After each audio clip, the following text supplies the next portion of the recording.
चलिए dear students, तो हम लोग 11th क्लास का जो चैप्टर है स्ट्रक्चर ऑफ एटम, इसको हम लोग शुरू करते हैं। इस चैप्टर में हम लोग क्या पढ़ेंगे उसको डिस्कस करते हैं। आखिर हम इस चैप्टर को क्यों पढ़ रहे हैं उसको डिस्कस करते हैं। ठीक है, चलिए। तो यहाँ पर जो चैप्टर है स्ट्रक्चर ऑफ एटम, तो इसके पहले मैं आपसे पूछता हूँ कि केमिस्ट्री सब्जेक्ट के अंदर हम लोग सब्सटेंस के बारे में पढ़ते हैं। केमिस्ट्री में हम लोग क्या पढ़ते हैं? केमिस्ट्री में हम लोग सब्सटेंस के बारे में पढ़ते हैं। ठीक है, सब्सटेंस का एग्जांपल ले लें अपन लोग। Hydrogen, oxygen, nitrogen, silver, gold, platinum, copper, Cu, और लीजिए H2O दैट इज वाटर, और ले लीजिए HNO3 it is nitric acid, H2SO4 it is sulfuric acid. These are substance around us. ये सारे सब्सटेंस हमारे आसपास पाए जाते हैं। वाटर, इसको तो आप जानते ही हैं। कॉपर, तांबा होता है, बर्तन आपने देखे ही हैं।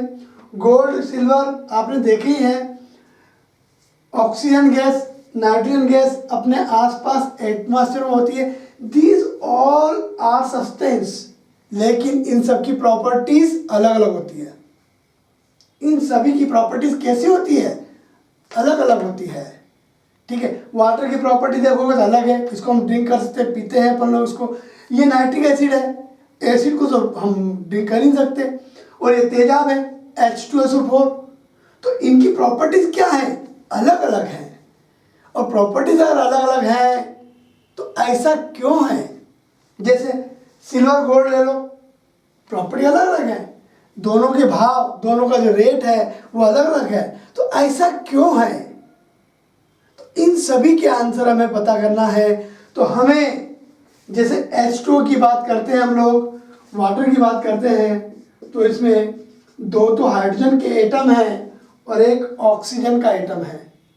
तो हमें अगर वाटर के बारे में पढ़ना है तो हमें हाइड्रोजन के बारे में पता होना चाहिए, ऑक्सीजन के बारे में पता होना चाहिए कि ऑक्सीजन की प्रॉपर्टीज कैसी होती है और ऐसा क्यों होता है। दैट इज हमें उस एटम की स्ट्रक्चर के बारे में पता होना चाहिए। हमें अच्छे से पता होना चाहिए कि एक्चुअल एटम की स्ट्रक्चर क्या है और उसकी प्रॉपर्टीज उस स्ट्रक्चर के अकॉर्डिंग ही जो है वेरी करती है। तो we can say anything about any concept, any information we can explain about atom. ठीक है, तो उसके लिए हमें क्या करना पड़ेगा? स्ट्रक्चर ऑफ एटम को डिस्कस करना पड़ेगा। ठीक है, एटम क्या होता है? तो एटम एक पार्टिकल होता है। H एटम है, O एटम है, H एटम है। तो ये एटम क्या है? एक पार्टिकल है। तो उनकी स्ट्रक्चर को हम लोग डिस्कस करते हैं। That is a part of structure of atom. हम लोग स्ट्रक्चर ऑफ एटम के अंदर जो है हम जो है सारे पॉइंट्स को जो है डिस्कस करते हैं। ठीक है, all the concept, all the theories, all the you can say all the you can say informations about the atom को हम लोग जो है स्ट्रक्चर ऑफ एटम के अंदर डिस्कस करेंगे। ठीक है, तो चलिए, तो यहाँ पर हम लोग स्ट्रक्चर ऑफ एटम के अंदर हम लोग ये देखते हैं कि एटम आखिर बना किससे होता है। ठीक है, तो जनरल सा आप लोगों को थोड़ा सा पता होगा, प्रोटॉन, न्यूट्रॉन जो है न्यूक्लियस के अंदर होते हैं और इलेक्ट्रॉन इसके चारों ओर जो है रिवॉल्व करते हैं। That is 3 kind of particles. 3 type के पार्टिकल से एटम बना होता है। ठीक है, electron, proton and neutron. That is 3 kind of particles make atom. थोड़ा सा अगर आप न्यूक्लियस की स्ट्रक्चर देखेंगे तो न्यूक्लियर फिजिक्स में जाएंगे, अदर पार्टिकल्स की भी पॉसिबिलिटी यहाँ पर होती है, ठीक है। वो न्यूक्लियर फिजिक्स के अंदर हम लोग डिस्कस करेंगे। न्यूक्लियस के अंदर है ना, न्यूक्लियस स्टेबल होता है तो ऐसा क्यों होता है, कौन से फोर्स के थ्रू जो है न्यूक्लियस स्टेबल होता है, ये सब पॉइंट जो है न्यूक्लियर फिजिक्स के अंदर हम लोग डिस्कस करते हैं। लेकिन यहाँ हम लोग अभी स्ट्रक्चर ऑफ एटम में केवल और केवल हम लोग इलेक्ट्रॉन प्रोटॉन न्यूट्रॉन को लेकर के हम लोग डिस्कस करते हैं, ठीक है। तो यहाँ पर स्ट्रक्चर ऑफ एटम के अंदर हम लोग सबसे पहले इलेक्ट्रॉन प्रोटॉन और न्यूट्रॉन की इन्वेंशन के बारे में थोड़ा सा डिस्कस करेंगे, ठीक है।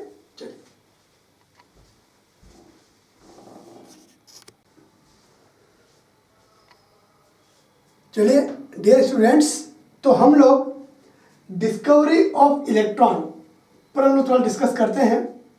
तो साइंटिस्ट जो है ओल्ड टाइम लगभग 1850 के टाइम पर, बहुत समय पहले, लाइकली 170 ईयर्स के लगभग पहले, तब जो है साइंटिस्ट ने क्या थोड़ा सा जो है एक्सपेरिमेंट किया।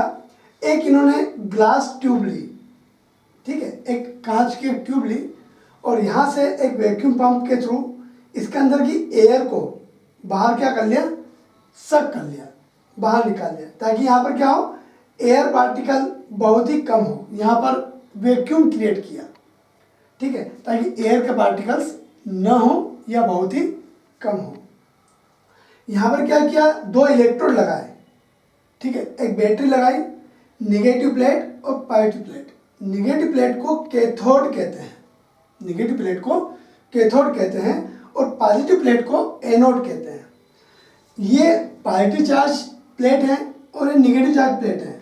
हमें ये बात पता है कि अपोजिट चार्जेस में अट्रैक्शन होता है, तो यहाँ पर क्या होता है, प्लस माइनस को अट्रैक्ट करता है, ठीक है। तो यहाँ पर क्या होता है, माइनस चार्ज जो है निकलने की कोशिश करता है। तो यहाँ क्या किया कि वोल्टेज और बढ़ा दिया, वोल्टेज और बढ़ा दिया, तो यहाँ क्या प्लस क्या हो गया, पावरफुल होता गया, और प्लस का क्या हो रहा है, अट्रैक्शन और बढ़ रहा है। तो यहाँ पर क्या होता है, जो निगेटिव चार्ज पार्टिकल इलेक्ट्रॉन जिसे कहते हैं, वो क्या करते हैं, जंप करने की कोशिश करते हैं और वोल्टेज बढ़ाते गए हम लोग। तो एक कंडीशन ऐसी आती है कि यहाँ से इलेक्ट्रॉन सीधे निकलते हैं और प्लस प्लेट की ओर आ जाते हैं। निगेटिव चार्ज पार्टिकल की जो है रेज बन जाती है, ठीक है। और इन रेज को आइडेंटिफाई करने के लिए साइंटिस्ट कई तरीके के जो है कई तरीके लगाते हैं। जैसे अगर यहाँ पर प्लस प्लेट को हम लोग थोड़ा सा एक ऐसी प्लेट लगा दें, नेट लाइक,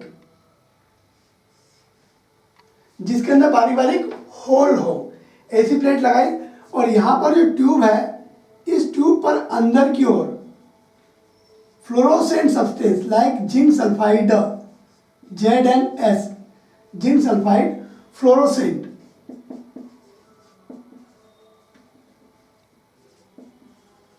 फ्लोरोसेंट एक ऐसा सब्सटेंस होता है जिसके ऊपर कोई पार्टिकल, चार्ज पार्टिकल स्ट्राइक करता है तो ये क्या होता है, शाइनिंग करता है, ठीक है। जैसे मैं आपको एग्जांपल देता हूँ कि अपने जो हाईवे होते हैं, है ना, उसके साइड में क्या होता है, सिग्नल लगे होते हैं, है ना, और जैसे ही अपनी गाड़ी की लाइट उन सिग्नल पे गिरती है तो क्या करते हैं, शाइनिंग क्रिएट करते हैं। That kind of substance known as fluorescent like zinc sulphide, ऐसा सब्सटेंस में अगर लगा दें तो यहाँ क्या हो रहा है, ये कैथोड है, यहाँ से इलेक्ट्रॉन निकले और यहाँ पर क्या हुआ, बारीक बारीक होल है इस प्लेट के अंदर, तो सीधे निकले और यहाँ टकराए, और जैसे यहाँ टकराएंगे तो यहाँ पर क्या होगा, शाइनिंग सरफेस होगी, ठीक है। तो यहाँ पर ये जो निगेटिवली चार्ज जो रेज हैं, इन्हें बोला गया कैथोड रेज। क्या बोला गया इनको, कैथोड रेज, ठीक है। इन रेज की अपनी खुद की प्रॉपर्टी होती है, ये पार्टिकल से बनी होती है। कौन से पार्टिकल, निगेटिवली चार्ज पार्टिकल से बनी होती है, ठीक है, ये पार्टिकल कैथोड से एनोड क्यों चलते हैं? These particles move from cathode to anode, या cathode rays move from cathode to anode. Cathode rays form by the negative charge particles. ठीक है, they move in straight line. ये जो रेज है वो स्ट्रेट लाइन सीधी चलती है, अपने पथ को चेंज नहीं करती, straight line. They move in straight line. ठीक है, next, in the presence of electric field. अगर मैं यहाँ इलेक्ट्रिक फील्ड लगा देता हूँ, अगर मैं यहाँ पर अगर मैं इलेक्ट्रिक फील्ड लगा देता हूँ, एक मैंने यहाँ पर प्लस प्लेट लगा दी और एक मैंने यहाँ पर क्या कर दिया, माइनस प्लेट लगा दी. एक मैंने यहाँ पर क्या कर दिया, माइनस प्लेट लगा दी. ठीक है, तो चूंकि इन प्लेट पे कौन सा चार्ज, इन रेस पे कौन सा चार्ज होता है, माइनस चार्ज होता है, तो ये रेस किधर मुड़ेगी, प्लस प्लेट की ओर मुड़ जाएगी, प्लस प्लेट की ओर मुड़ जाएगी. तो हमने क्या लगाया यहाँ पर, बाहर इस ट्यूब के बाहर एक इलेक्ट्रिक फील्ड लगाया प्लस और माइनस प्लेट से. तो in the presence of electric field these particles change their path. ये पार्टिकल अपना जो है पाथ चेंज कर लेते हैं. Their behaviour is like negatively charge particle. Electric field और मैग्नेटिक फील्ड में ये जो कैथोड रेज है इलेक्ट्रिक फील्ड लगाने पर अपने पथ से डेविएटेड हो रही है, ऐसे मैग्नेटिक फील्ड लगाने पर भी ये रेज क्या होती है, अपने पथ से डेविएटेड हो जाती है. तो दे change their path in the presence of electric field and magnetic field. ठीक है, और ऐसा कौन से पार्टिकल करते हैं, तो ये कैथोड रेज का बिहेवियर निगेटिवली चार्ज पार्टिकल के बिहेवियर की तरह ही होता है. ठीक है, और इसी में the properties of the cathode rays not depend on the electrode taken. यहाँ पर मैंने इलेक्ट्रोड मान लो गोल्ड के लिए, तो कैथोड रेज को फाइंड आउट किया. मैं मान लो इलेक्ट्रोड जो गोल्ड के नहीं लेता हूँ, मैंने मान लो इलेक्ट्रोड जो है प्लेटिनम के लिए, तो भी कैथोड रेज सेम प्राप्त होती है. Nature, the character of the cathode rays not depend on the electrodes taken. Electrode किस मेटल के लिए है उसके ऊपर कैथोड रेस की प्रॉपर्टी डिपेंड नहीं करती है. ठीक है, इसी प्रकार से जो कैथोड रेस है the characteristics also not depend on the gas taken in the tube. Tube के अंदर कौन सी गैस ली है, एयर ली है, हाइड्रोजन ली है, नाइट्रोजन गैस ली है या ऑक्सीजन गैस ली है, कौन सी गैस ली है, इस गैस के नेचर पर कैथोड रेस का नेचर, कैथोड रेस का कैरेक्टर डिपेंड नहीं करता है. तो यहाँ पर इन कैथोड रेस को जो है नाम दिया गया इलेक्ट्रॉन्स. ठीक है, इलेक्ट्रॉन्स से मिलकर जो है कैथोड रेस जो है बनी होती है, क्योंकि ये पार्टिकल क्या हो गए, फिक्स. पार्टिकल क्या हो गए, एक कांस्टेंट. इनका नेचर क्या हो गया, फिक्स. तो इन फिक्स पार्टिकल को जो है नाम दिया जाता है इलेक्ट्रॉन्स. तो इलेक्ट्रॉन क्या है, electrons are negatively charge particles. ठीक, तो यहाँ पर ये हुआ अपना डिस्कवरी ऑफ इलेक्ट्रॉन. ठीक है, और इसी में अगर हम डिस्कवरी ऑफ प्रोटॉन की बात करते हैं, अगर हम लोग डिस्कवरी ऑफ प्रोटॉन की बात करते हैं, तो यहाँ क्या होता है, कैथोड रेज ली हमने, एक कैथोड लगाया, एक एनोड लगाया, ये प्लस प्लेट और ये माइनस प्लेट. ठीक है, अगर हम यहाँ पर फ्लोरोसेंट लगा दें, ठीक है, कहाँ पर, कैथोड के बैक साइड पर. ठीक है, तो यहाँ क्या होता है, यहाँ पर गैस है, गैस के पार्टिकल होते हैं. ठीक है, जब कैथोड रेस इससे टकराती है तो ये गैस क्या होती है, आयोनाइज जाती है. गैस गेट आयोनाइज, गैस क्या होती है, आयोनाइज हो जाती है. कैसे, O2 है, जैसे इसी पे इलेक्ट्रॉन टकराया, इससे इलेक्ट्रॉन निकल गया और O2 प्लस बन गया. ठीक है, ये आयनिक फॉर्म कहलाता है. ठीक है, तो यहाँ पर जो हमने गैस ली है, ठीक है, जब कैथोड रेज मूव करती है तो गैस पार्टिकल जो होते हैं वो आयनिक फॉर्म बदल जाते हैं. ठीक है, तो यहाँ पर ये देखा गया कि निगेटिव प्लेट की और भी कुछ पार्टिकल्स मूव करते हैं। कैथोड तो कहाँ चल रहे हैं, कैथोड रेज किधर चल रही है, एनोड की ओर, लेकिन गैस के जो पार्टिकल्स हैं जो कि ट्यूब के अंदर हैं, गैस के पार्टिकल्स भी क्या हो गए, आयंस में कन्वर्ट हो गए। तो यहाँ ये देखा गया कि कुछ पार्टिकल्स कहाँ चल रहे हैं, कैथोड की ओर चल रहे हैं, और कुछ पार्टिकल्स कैथोड के बैक साइड पे टकरा करके शाइनिंग क्रिएट कर रहे हैं, क्योंकि हमने भी यहाँ पे क्या लिया है, फ्लोरोसेंट लिया है, फ्लोरोसेंट सब्सटेंस लिया है, तो ये भी क्या कर रहे हैं यहाँ पर, एक टाइप की शाइनिंग क्रिएट कर रहे हैं। तो शाइनिंग का रीजन क्या है, सम पॉजिटिव चार्ज्ड पार्टिकल्स, कुछ प्लस चार्ज वाले पार्टिकल्स इस ट्यूब के अंदर अवेलेबल होते हैं और वो निगेटिव प्लेट की ओर चलते हैं, क्योंकि कैथोड क्या है, निगेटिव प्लेट, तो कहाँ चलेंगे, निगेटिव की ओर।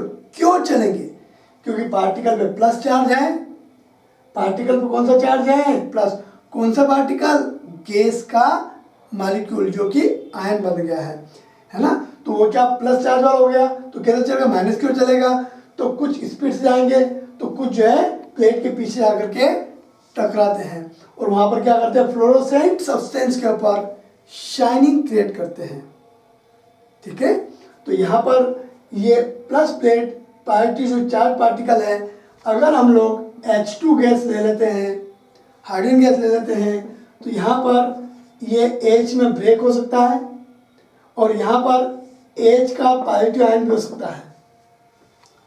अगर हम हाइड्रोजन गैस ले लेंगे तो यहाँ पर कुछ H प्लस आयन भी।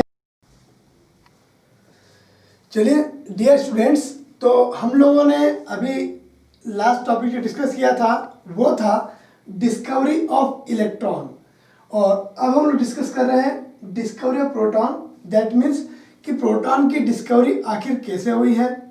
ठीक है, तो यहाँ पर डिस्कवरी ऑफ प्रोटॉन के लिए भी कई जो है एक्सपेरिमेंट किए गए, कई अटेम्प्ट किए गए, और इसके लिए वही जो है एक डिस्चार्ज ट्यूब ली गई जो कैथोड रे ट्यूब भी कहलाती है। इसके अंदर वो वैक्यूम पंप लगाया ताकि हम लोग गैस को क्या कर लें, मैक्सिमम गैस को बाहर निकाल लें। फिर भी इस ट्यूब के अंदर कुछ गैस प्रेजेंट होती है, दैट इज गैस मॉलिक्यूल। अगर हाइड्रोजन होगा तो H2 गैस होगी, अगर ऑक्सीजन होगा तो O2 गैस होगी, नाइट्रोजन होगा तो N2 गैस होगी, हीलियम होगा तो He, हीलियम का सिंबल He होता है, एटम के फॉर्म में मिलती है He। ठीक है, तो ऐसी गैस, इसके अंदर कुछ गैस ली और वो हमने जो है बैटरी लगाई। बैटरी के अंदर क्या, दो एंड होते हैं, एक पॉजिटिव एंड होता है और एक निगेटिव एंड होता है। पॉजिटिव एंड को हम लोग एनोड कहते हैं और निगेटिव एंड को हम लोग कैथोड कहते हैं, सी फॉर कैथोड। ठीक है, जब यहाँ पे हाई वोल्टेज लगाया जाता है तो यहाँ पर प्लस जो है माइनस को अट्रैक्ट करता है और बहुत हाई वोल्टेज पे क्या होता है, यहाँ से इलेक्ट्रॉन इजेक्ट होते हैं, निकलते हैं और सीधा चल करके एनोड पर आते हैं और इस प्रकार से क्या होता है, सर्किट कंप्लीट होता है। ठीक है, लेकिन यहाँ पर गैस के मॉलिक्यूल प्रेजेंट है, गैस के पार्टिकल्स प्रेजेंट है। जब ये कैथोड रेज, ये जो निगेटिव चार्ज पार्टिकल है, ये जो इलेक्ट्रॉन है, जब गैस के मॉलिक्यूल से टकराते हैं तो गैस के मॉलिक्यूल क्या होते हैं, आयंस में कन्वर्ट हो जाते हैं। इससे एक इलेक्ट्रॉन निकल गया और H2 का 1+ आयन बन गया। ठीक है, तो यहाँ पर O2 होगा तो इस टाइप से O2+ भी बन सकता है, या O2 है तो इससे 2 इलेक्ट्रॉन निकल जाए तो डबल+ ही बन सकता है। ठीक, तो यहाँ पर जब कैथोड रेज चलती है तो वो गैस पार्टिकल से टकराती है और वो गैस पार्टिकल क्या होते हैं, पॉजिटिव चार्ज्ड आयन, ऐसे आयन में बदल जाती है जिस पर प्लस चार्ज होता है। तो यहाँ पर अगर गैस के पार्टिकल पर प्लस चार्ज है तो बताइए वो किधर जाएगा, प्लस और माइनस अट्रैक्शन होगा और ये पॉजिटिव चार्ज पार्टिकल कैथोड की ओर चलेगा। ठीक है, अगर हम यहाँ पर फ्लोरोसेंट लगा दें, ऐसा सब्सटेंस जिस पर चार्ज पार्टिकल टकराए तो शाइनिंग प्रोड्यूस कर दे, ऐसा सब्सटेंस अगर हम लोग यहाँ लगा दें तो यहाँ पे देखा गया जो कैथोड ट्यूब थी कि कैथोड के पीछे शाइनिंग मिली, मतलब कुछ चार्ज पार्टिकल इस पर टकरा रहे हैं, इसलिए क्या हो रहा है, यहाँ पर जो फ्लोरोसेंट सब्सटेंस है उसके ऊपर क्या हो रहा है, शाइनिंग मिल रही है, चमक मिल रही है। तो वो रीज़न होता है पॉजिटिव चार्ज पार्टिकल का फ्लोरोसेंट सब्सटेंस से टकराना। ये पार्टिकल वहाँ टकराएंगे तो क्या होगा, वहाँ पर शाइनिंग प्रोड्यूस होगी। तो इस टाइप कैथोड रे ट्यूब के अंदर पॉजिटिव चार्ज पार्टिकल प्रोड्यूस हुए, डिफरेंट काइंड की केस लेंगे तो डिफरेंट पार्टिकल प्रोड्यूस होंगे। H2 के केस में कई एक्सपेरिमेंट किए गए। H2 के केस में सबसे हल्का lightest positive ion H+ scientist ने फाइंड आउट किया। तो इस H+ को हम लोग प्रोटॉन नाम देते हैं, प्रोटॉन। ठीक, तो यहाँ पर इस टाइप से सबसे छोटा स्मॉलेस्ट पॉजिटिव पार्टिकल्स इन्वेंट हुआ। सबसे छोटा, सबसे हल्का light positive charge particle invent हुआ, उसे प्रोटॉन नाम दिया गया। ठीक है, और इस H+ के बारे में हम लोग आगे और डिस्कस करेंगे कि H+ की स्ट्रक्चर वगैरह कैसे क्या होती है। ठीक है, तो इसे क्या कहेंगे हम लोग, proton, that is a positive charge particle. ठीक है, चलिए, तो इसी के बाद हम लोग न्यूट्रॉन की इन्वेंशन के बारे में डिस्कस करेंगे। ठीक,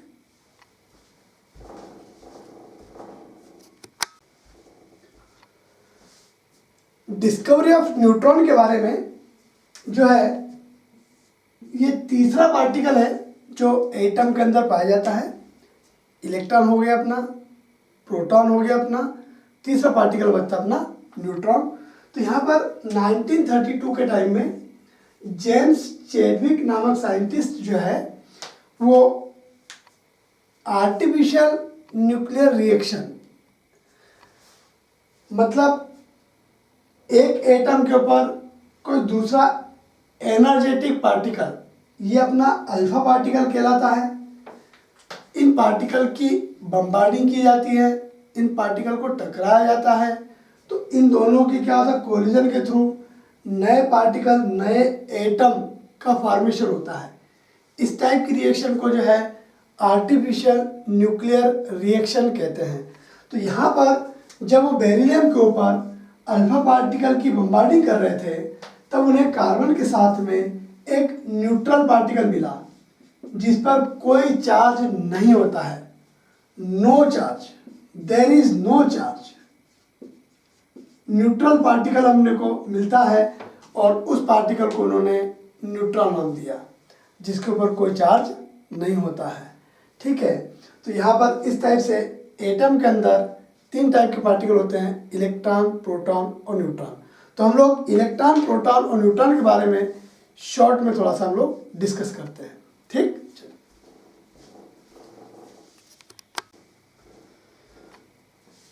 चलिए, जो अपने इलेक्ट्रॉन, प्रोटॉन, न्यूट्रॉन 3 टाइप के पार्टिकल्स हैं उनके बारे में हमें पूरी कंप्लीट इन्फॉर्मेशन होना चाहिए, क्योंकि कई सारे क्वेश्चंस जो हैं इनकी इन्फॉर्मेशन से रिलेटेड होते हैं जो कि हमारे लिए बहुत ही ज़्यादा इम्पोर्टेंट है। जैसे इलेक्ट्रॉन, प्रोटॉन और न्यूट्रॉन की बात करते हैं तो सिंबल इलेक्ट्रॉन का E होता है, प्रोटॉन का P होता है, न्यूट्रॉन का N होता है। अगर इन्वेंटर की बात करते हैं, किन साइंटिस्ट ने इनको इन्वेंट किया है, तो इलेक्ट्रॉन के लिए आता है mister sir J.J. Thompson, proton के लिए आता है गोल्डस्टीन एंड न्यूट्रॉन के लिए आता है जेम्स चैडविक। तो यहाँ पर इनके नेम भी कभी कभी पूछे जाते हैं। अब चार्ज की बात आती है तो इलेक्ट्रॉन के ऊपर चार्ज माइनस का, निगेटिव चार्ज होता है 1.6 × 10⁻19 कूलम। इलेक्ट्रॉन पर माइनस का चार्ज होता है, इक्वल क्वांटिटी में प्रोटॉन पे चार्ज होता है। इलेक्ट्रॉन माइनस का 1.6 है, प्रोटॉन के ऊपर प्लस का 1.6 होगा, 10⁻19 एज वेल एज 10⁻19। इलेक्ट्रॉन और प्रोटॉन दोनों के ऊपर चार्ज इक्वल होता है और दोनों ही अपोजिट होते हैं। इलेक्ट्रॉन पर माइनस चार्ज होता है, प्रोटॉन पर प्लस चार्ज होता है, और न्यूट्रॉन के ऊपर कोई चार्ज नहीं होता है। इस इतने चार्ज को बोला कब तक कैसे लिखेंगे, तो शॉर्टकट में हम लोग क्या लिख देते हैं, -1 charge, that is you can say relative charge, या हम इसको यूनिट चार्ज भी बोल सकते हैं। इतने चार्ज को हम लोग क्या बोलेंगे आप, -1 यूनिट चार्ज, ठीक है। जैसे सोडियम के ऊपर आपने Na+ देखा होगा, कितना प्लस है, 1 प्लस। 1 प्लस मतलब ये वाला 1 प्लस होता है, मतलब टोटल चार्ज कितना है, तो प्लस का 1.6 इंटू 10⁻⁻19 कूलाम चार्ज। इसके ऊपर इतना कूलाम है, लेकिन इतना तो लिख नहीं सकते, बार बार कैसे लिखेंगे, डिफिकल्टी होगी समझने में। तो फिर हम लोग क्या करते हैं, इसको इतने चार्ज को +1 और इतने चार्ज को हम लोग क्या बोलेंगे, -1 चार्ज बोलेंगे। और न्यूट्रॉन पर कोई चार्ज होता ही नहीं है, न्यूट्रॉन न्यूट्रल पार्टिकल है, no charge is present at the neutron, right. चलिए, और अगर हम मास की बात करते हैं तो इलेक्ट्रॉन का मास 9.1 10⁻31 किलोग्राम। कीप इन माइंड, ये बहुत इंपॉर्टेंट है। इलेक्ट्रॉन हमारा फंडामेंटल पार्टिकल है, हम कई कैलकुलेशन जो है इलेक्ट्रॉन के थ्रू करते हैं, तो वहाँ पर mass of electron, charge of electron हमेशा आता है, ठीक है। और इसी प्रकार से प्रोटॉन का मास जो है 1.6726 10⁻27 किलोग्राम, और न्यूट्रॉन का 1.6749 × 10⁻27 किलोग्राम। तो प्रोटॉन और न्यूट्रॉन दोनों का मास अगर कंपेयर करोगे तो न्यूट्रॉन का मास थोड़ा सा ज़्यादा होता है एज कंपेयर टू प्रोटॉन। देखिए आप, यहाँ कितना है 26 और यहाँ कितना है 49, थोड़ा सा क्या होता है, न्यूट्रॉन का मास ज़्यादा होता है, राइट है। चलिए, तो यहाँ पर ये जो है इलेक्ट्रॉन, प्रोटॉन और न्यूट्रॉन के बारे में इंफॉर्मेशन थी। और एक आता है Q/m, या इसको कभी कभी हम लोग अगर इलेक्ट्रॉन की बात करते हैं, Q/m का मतलब होता है total charge upon total mass. Speed क्या होता है, distance upon time. Unit time में ट्रेवल डिस्टेंस को स्पीड कहते हैं। ऐसे ही जब हम Q/m की बात करते हैं या इलेक्ट्रॉन के लिए बात करें तो इलेक्ट्रॉन का चार्ज E होता है, E/m की बात करते हैं तो इलेक्ट्रॉन का चार्ज कितना होता है, -1.6 10⁻19 कूलाम। और इलेक्ट्रॉन का मास कितना होता है, 9.1 10⁻31 kg। अगर इसको डिवाइड करेंगे तो माइनस का 1.75 × 10⁻11 कूलाम पर किलोग्राम। इसका मतलब ये होता है 1 किलोग्राम इलेक्ट्रॉन के ऊपर 10⁻11 कूलाम चार्ज होता है।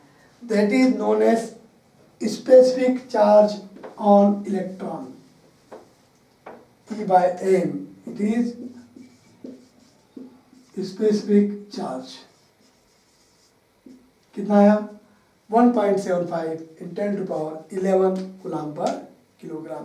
और इसी टाइप से अगर हम लोग प्रोटॉन के लिए निकालना चाहें, इसी टाइप से हम लोग प्रोटॉन के लिए, for proton it is for electron, अगर हम प्रोटॉन के लिए निकालना चाहें Q/m तो कैसे निकालेंगे, प्रोटॉन पे चार्ज कितना होता है 1.6 10⁻19 कूलाम। प्रोटॉन का मास कितना होता है 1.67 × 10⁻27 किलोग्राम।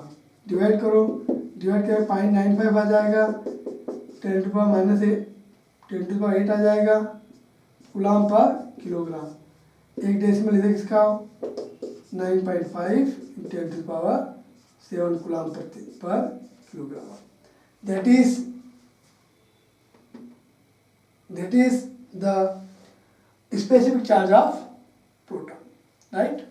चलिए, तो ये दोनों ही कभी कभी एग्जाम पूछ लेते हैं, तो आप थोड़ा सा ध्यान रखिएगा।